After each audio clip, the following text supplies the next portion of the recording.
नैव्यवस्था 24। फिर यहोवा ने मूसा से कहा, इस्राएलियों को यह आज्ञा दे कि मेरे पास उजाले देने के लिए कूट के निकाला हुआ जलपाई का निर्मल तेल ले आना कि दीपक नित्य जलता रहे।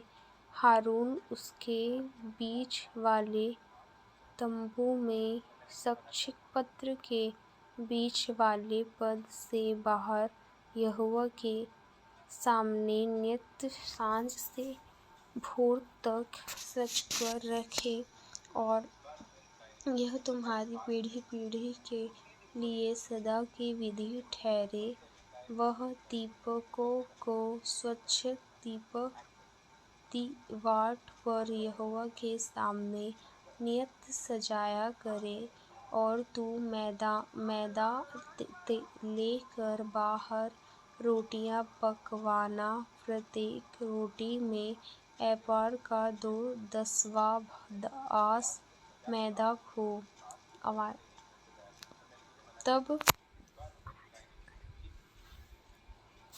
तब उनकी 2 पत्ती करके एक एक पत्ती में 6 रोटियां स्वच्छ मेज पर यहोवा के सामने धरना, और एक एक पत्ती पर चोखा लोबान रखना कि वह रोटी पर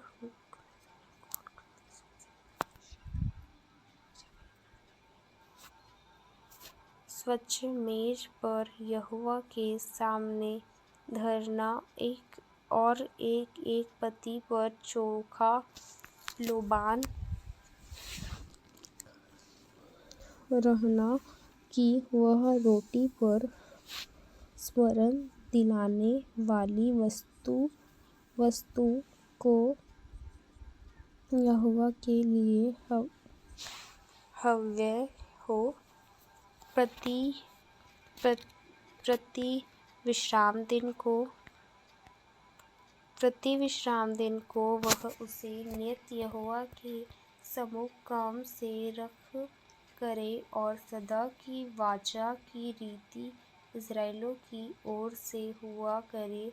और वह हारून और उसके पुत्रों की होगी, और वे उसकी किसी पवित्र स्थान में खाया, क्योंकि वह यहोवा के हव्यों में से सदा की विधि के अनुसार हारून के लिए परम पवित्र वस्तु ठहरी है। उन दिनों में किसी इस्राएली स्त्री का बेटा जिसका पति मिस्री पुरुष था, इस्राएलियों के बीच चला गया, और वह इस्राएली स्त्री का बेटा और एक इस्राएली पुरुष छावनी के बीच आपस में मारपीट करने लगे, और वह इस्राएली स्त्री का भेंट यहोवा का नाम की नित्य करके सप देने वाली लगा। यह सुनकर लोग उसको मूसा के पास ले गए। उसकी माता का नाम सलोमोनी था, जो दान के गोत्र के देवी की बेटी थी।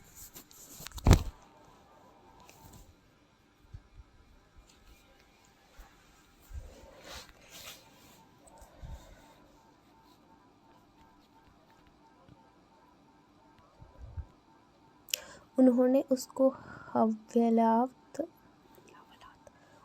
उसको हवालात में बंद किया, जिससे यहोवा की आज्ञा से इस बात पर विचार किया जाए। तब यहोवा ने मूसा से कहा, तुम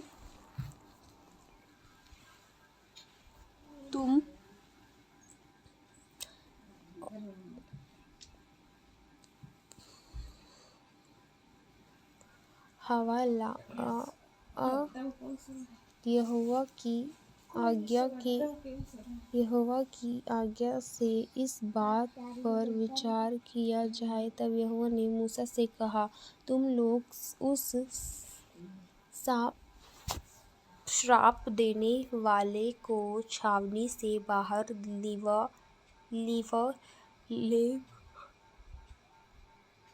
ले जाओ और जितनों ने वह नित सुनी हो वे सब अपने अपने हाथ उसके सिर पर टेके। तब सारी मंडली के लोग उसको पथराव करे और तू इस्राएलियों से कह कि कोई क्यों ना हो तो जो अपने परमेश्वर को शपथ दे उसे अपने आप का भार उठाना पड़े और यहोवा के नाम की निमित्त करके वाले नियत ने मारा डाला जाए। सारी मंडली के लोग नित उसको पथराव करे, चाहे देशी हो चाहे परदेशी हो। यदि कोई उस नाम को निंदन करे तो वह मारा डाला जाए। फिर जो कोई किसी मनुष्य को प्राण से मारे वह नित मारा डाला जाए। और जो कोई किसी घरेलू पशु को प्राण से मारे वह उसे भर दे और अर्थात प्राणी की संधि प्राणी दे। फिर यदि कोई किसी दूसरे को चोट पहुँचाए तो जैसा उसने किया तो वैसा ही उसके साथ भी किया जाए, अर्थात अंग भंग करने की संति अंग भंग किया जाए, आँख की संति आँख, दाँत की संति दाँत, जैसी चोटा जिसने किसी को पहुँचाई हो वैसी ही उसको भी पहुँचाया जाए। और पुरुष का मार डालने वाला उसको मार दे, परंतु मनुष्य का मार डालने वाला मारा डाला जाए। तुम्हारा निमित्त एक ही हो, जैसा देशी के लिए वैसा भी परदेशी के लिए भी हो। मैं तुम्हारा परमेश्वर यहोवा हूँ। और मूसा ने इस्राएलियों को यही समझाया। तब उन्होंने उस श्राप देने वाले को छावनी से बाहर ले जा कर उसको पथराव किया और इस्राएलियों ने वैसा ही किया जैसा यहोवा ने मूसा को आज्ञा दी थी। आमीन।